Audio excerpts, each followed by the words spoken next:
Hey, how's everyone doing? Thank you for coming back to my channel. Hit the subscribe button because I talk about true crime, creepy and disturbing things every Wednesday. I know that I have not been here the past couple weeks. I've gone through everything from a car accident to a death in my family. So yeah, just stick with me. And today we will be talking about Mr. Cruel. I just want to tell y'all that this is a pretty disturbing case. I don't know if I think it's more, sorry, there's something in my eye too. It's like really red. I think that if you watched my last case on the toy box killer, I feel like that's pretty graphic. But I'm only giving a warning because this is really graphic, but it has to do with children. So that makes it 10 times worse, right? So yeah, I just wanted to let y'all know that if you can't watch this video or don't want to, that's fine. Just meet me back here next Wednesday. All right, so Mr. Cruel was actually named Mr. Cruel after all the cruel crimes that he committed. He is an Australian child serial rapist who attacked 3 girls and sadly killed one of them. This all started on August 22nd, 1987. It was the first time Mr. Cruel attacked a family, and he always picked in his attacks, he always attacked a home that was in a pretty like wealthy suburb, and they were all in Melbourne, Australia. So around 4 p.m. that night, the first family was sleeping, and a masked man in black balaclava began to actually move a pane of glass from out of their kitchen. So he was outside of their kitchen and moved a pane of glass. Remember, this is 1987, so it was a lot easier to I don't know, I feel like it was a lot easier to break into people's homes and stuff like that. Like, not that I know, but yeah, so he stole that piece of glass out of the window, which let him into the house. And so while he was making his way through the house, that's when he went upstairs first. He had a knife and a gun in his hand, and around 4 p.m. He entered the first bedroom, which was the bedroom of the parents. He woke them up and told them that he was only there for money and for possessions. So he tied them up and threw them in the closet. And I mean, imagine what you would be feeling at that point. You would be like, both of my kids are still in the house, they're just in the other room. What if he goes into their room? You know, stuff like that. That's what I would be thinking the whole time. I would be freaking out. So after he threw them in the closet, he locked it, and he obviously lied because he didn't come for any money or possessions. Their 6-year-old actually woke up when she heard some commotion and went out to the room to investigate. And when the child saw the masked man, Mr. Cruel grabbed them, gagged them, and bound them, and then he dragged the sibling into the room. Then he tied the little boy to his own bed, and he had been there for a particular reason, though. It wasn't for money, it wasn't for possessions. He had actually been watching the family for some time, which is really creepy. That's how he got to know the family, know about their house, know about, you know, we'll talk about that later on. So he'd been watching him for some time, and he was actually planning to break into this house for a while. But then when he went for their 11-year-old daughter, he came to the room and he sadly sexually assaulted her for 2 hours. And I can't imagine, that must have been horrible. When he was done, he actually sat in the victim's kitchen and cooked himself a meal. I don't know why. Like, that's rude and kind of weird. So he cooked himself a meal in the kitchen, and like, I don't know, just imagine knowing that your kids are tied up in the house and not being able to help them. That would really kill me. So the only thing that Mr. Cruel took was some vinyl records from the house. He didn't even kill anybody. So he just took some vinyl records, and that's when the investigation went underway. The family did choose to remain anonymous. So and the police had a hard time finding any kind of suspects at all, because Mr. Cruel left no kind of evidence or DNA. He didn't leave behind a single clue. He would always be masked. He would, but we'll talk about what he did in a second. Hold on, I'll tell you. But, yeah, he just, they couldn't find him. They didn't know who he was. They didn't have a suspect, nothing. They figured that Mr. Cruel was somebody that obviously knew that they were doing, since they didn't leave any of the clues or the DNA behind. And that, you know, kind of worried police. Like, it worried police because it's like, if he could do it again and get away with it, he's going to be confident enough to do the crime again. The media soon dubbed him Mr. Cruel for the cruel attacks that he committed, and this is just the one attack that he's done. The 11-year-old remembered that Mr. Cruel used a phone, and it sounded like he was threatening another family. Another thing that she remembered was that she kept hearing airplanes fly over her head a lot of the days. So that was one clue that they had from the 11-year-old girl. The police reviewed the family's phone records and found no calls that had ever been made during that time. So that's kind of weird. So police were desperately searching for him, concerned that he would strike again. But for the next year, he seemed to go quiet. So he committed this crime, and then he just kind of like disappears for the next year. And that was like a lot of relief to the people, the police officers and the people of Melbourne, because they're like, okay, you know, maybe he died, maybe he moved to a different state, maybe, you know, he just doesn't want to murder people anymore. I don't know. So that would soon end, actually. You know, you just knew.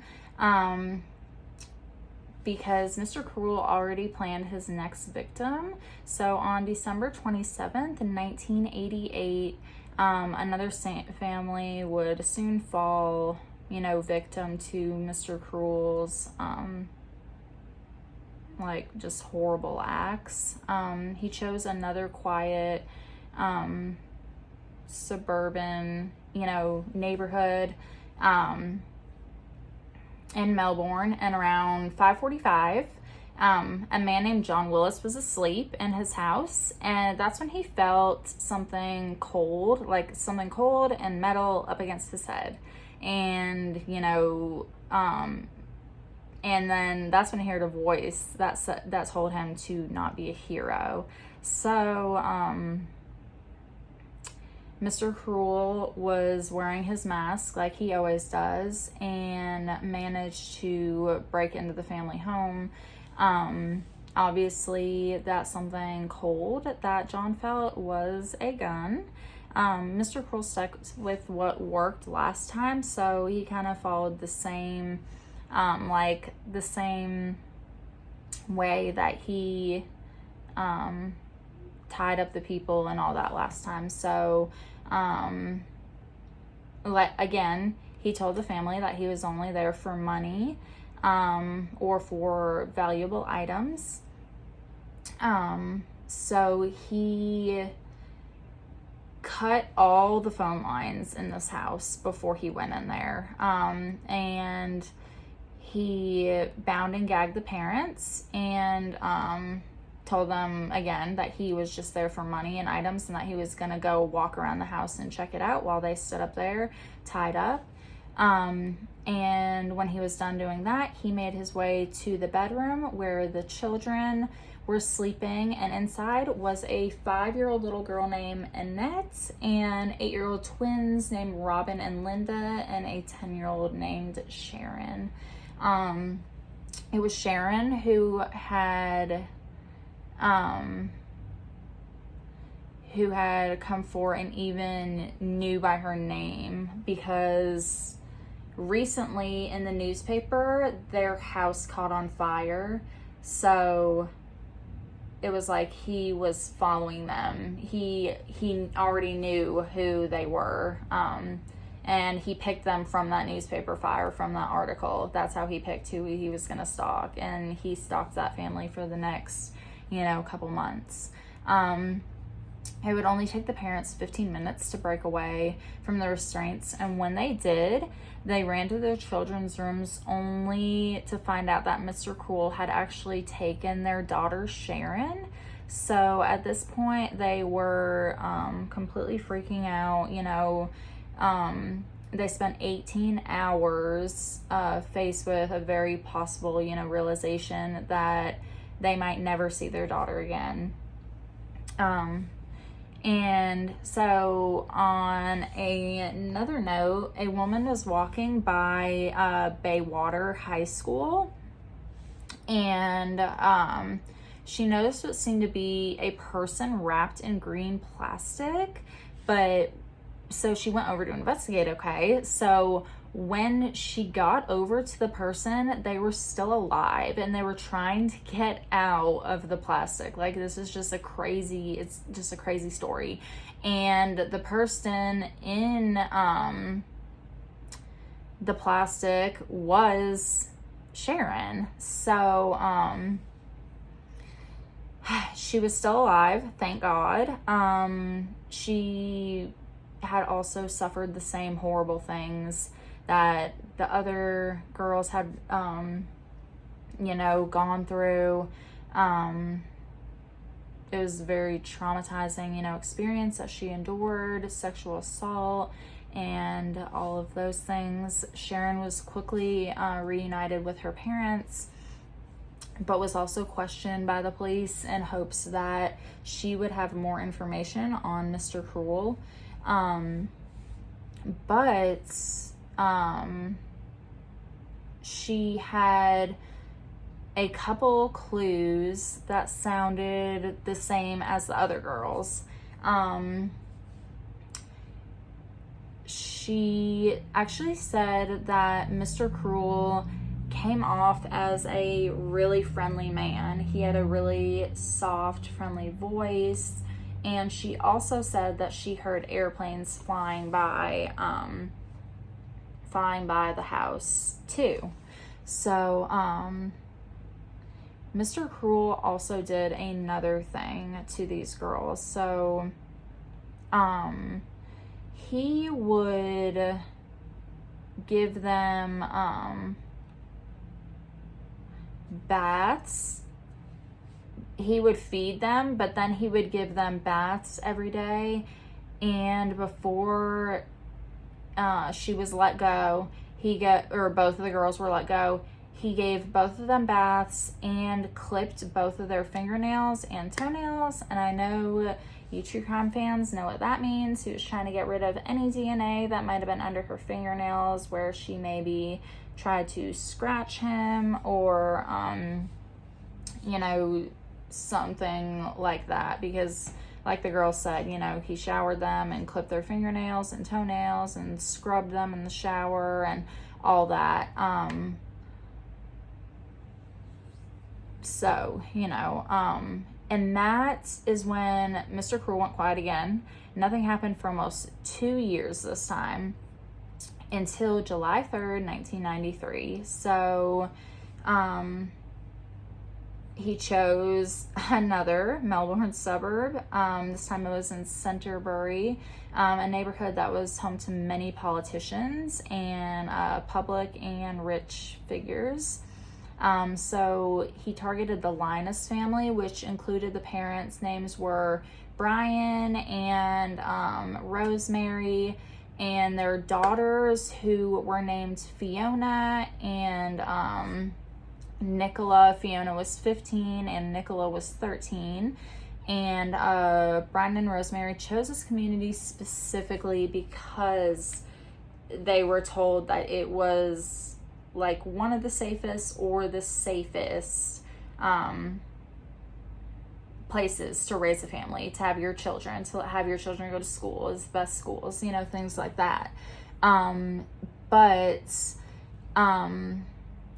they actually were attending a party this night, and so they left the two girls by themselves, and the two girls were asleep when they were awoken by Mr. Cruel shouting demands at them. So they woke up and saw his knife and gun and knew that there was nothing that they could really do. You know, they didn't want to fight against a person with a knife or gun, and I do not blame them. But he told Nicola to get her school uniform while he tied up Fiona, and he tied her up and tied her to the bed.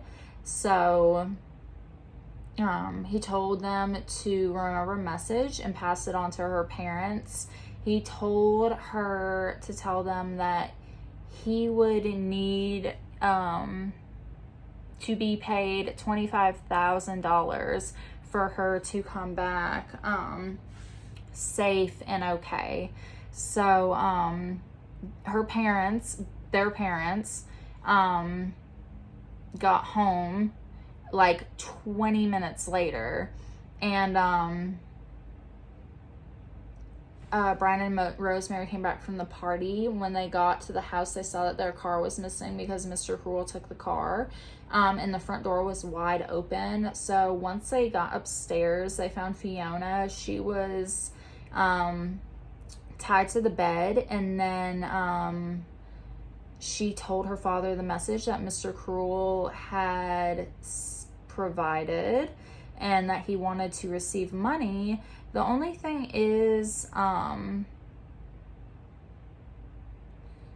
he didn't leave any kind of information. Like, he didn't say where he wanted to meet. He didn't say, I want it in all $1 bills. He didn't do any of that. He just said, if I don't get $25,000, then Nicola is going to get killed. And he kidnapped her and drove away in the car.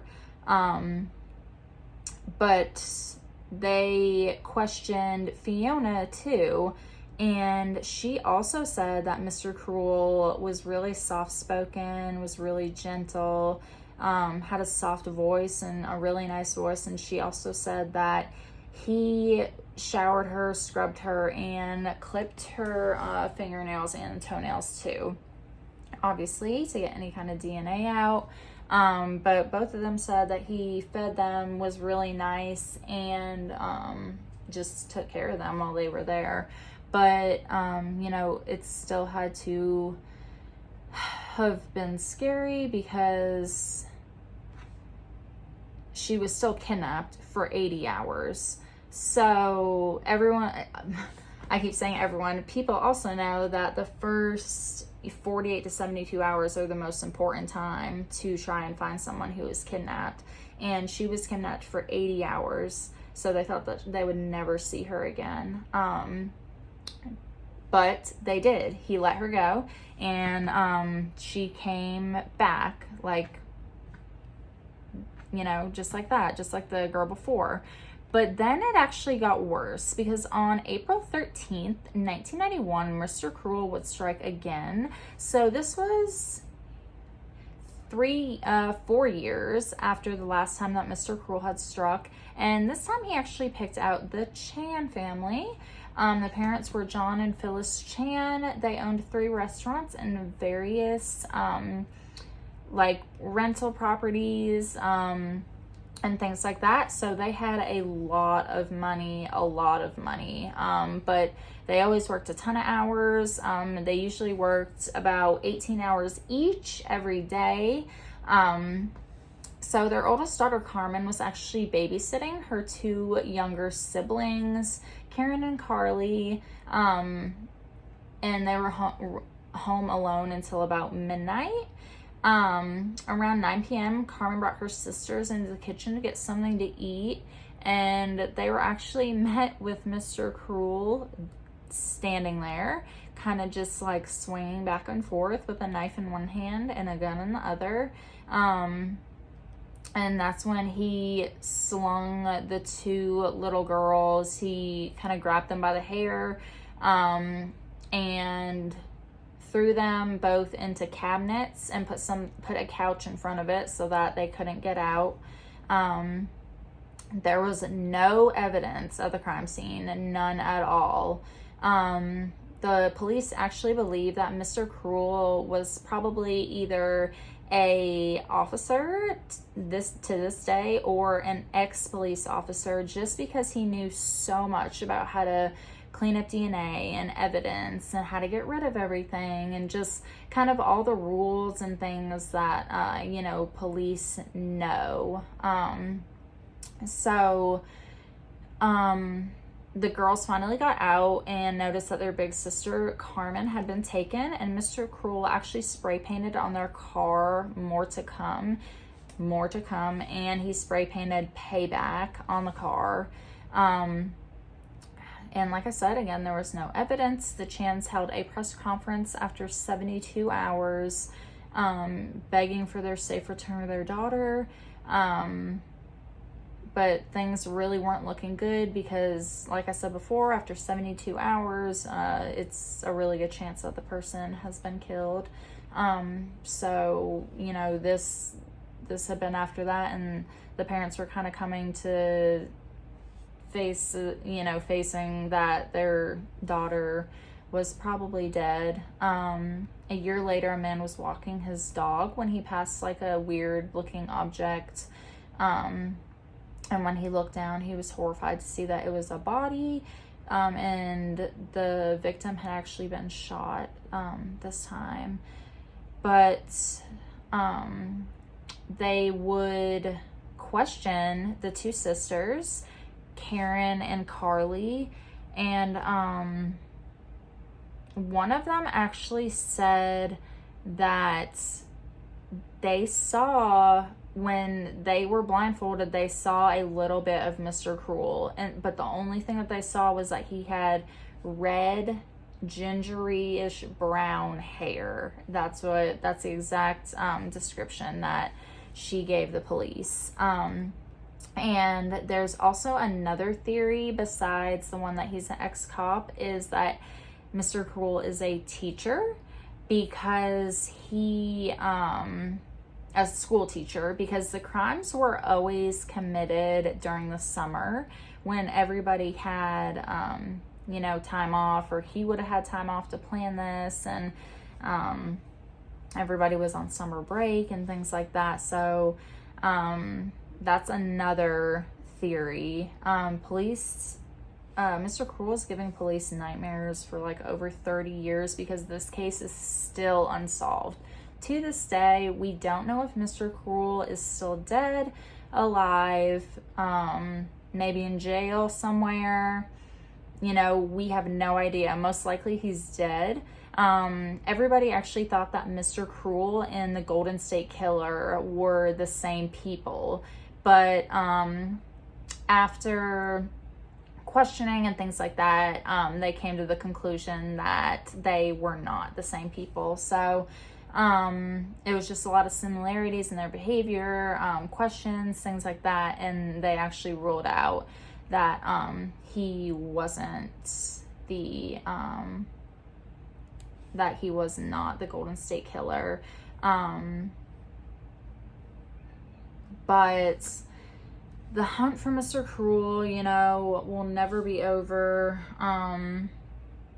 The police and everybody else, including me, hopes that one day, you know, he will get caught and the victims will get justice for the things that he did to them. Not only the little girl that he shot, but the other little girls that he sexually assaulted.